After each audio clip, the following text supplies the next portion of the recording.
50 years ago today, the 19th Amendment to the U.S. Constitution gave women the right to vote. On this anniversary, a militant minority of women's liberationists was on the streets.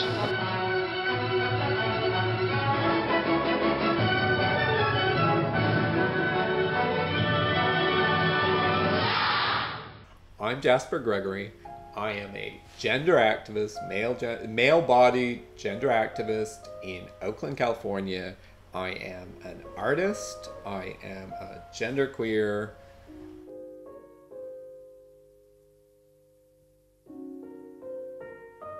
In the Bay Area, genderqueer is a group of people, and we all kind of gender fuck, which means we resist the binary, we resist this dualism of man versus woman and male versus female.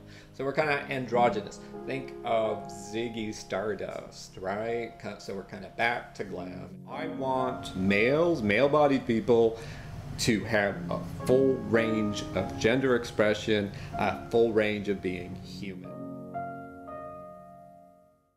So a hashtag is like an internet chat room on Twitter. And the subject of this chat room is kill all men. The radical feminist trolls on Twitter and on the internet come together and shout, kill all men, and they say it's a joke. They say it's ironic. No, there is a reason we have the word all, kill all men, right? So there's like, yeah, maybe 10% of the people there are actually serious. They want to commit genocide. So Twitter rad feminists that are just shouting that, and they think it's all a joke, ha ha ha, kill all men. They don't see that it's a moral problem. They don't see that it's hypocritical. And you can just imagine their outrage if anyone would ever dare to do a hashtag kill all women. So this is my genderqueer activism. Why is there this hypocrisy of kill all males is okay, kill all females is not okay? Why the hypocrisy? And we can examine that. I think that it shows the gender binary, right? Is when women express hate speech, we as a society won't let them, right? You know, when Valerie Solanas wrote the original manifesto for these people, the Society for Cutting Up Men, that was her manifesto back in '67, and then she tried to murder 3 men who she thought were ruining her life. One was her publisher, one was Andy Warhol, and one was an art dealer who just happened to be in New York when she shot Andy Warhol. Fired 3 bullets, almost killed him. He survived, but his career was fruitless after that. You know, they called him Cardboard Andy after that. He jumped at everything.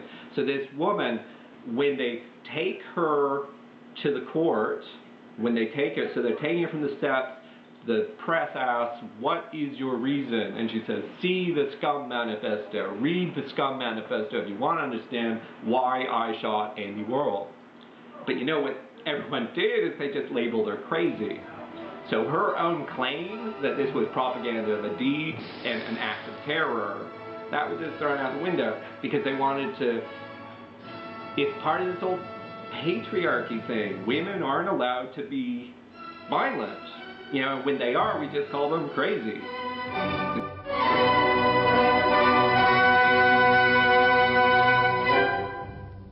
So there's a lot of male feminists, you know, men who want to be good feminists, right? Feminist allies, who say, oh, I'm man and I don't feel threatened by this kill all man thing.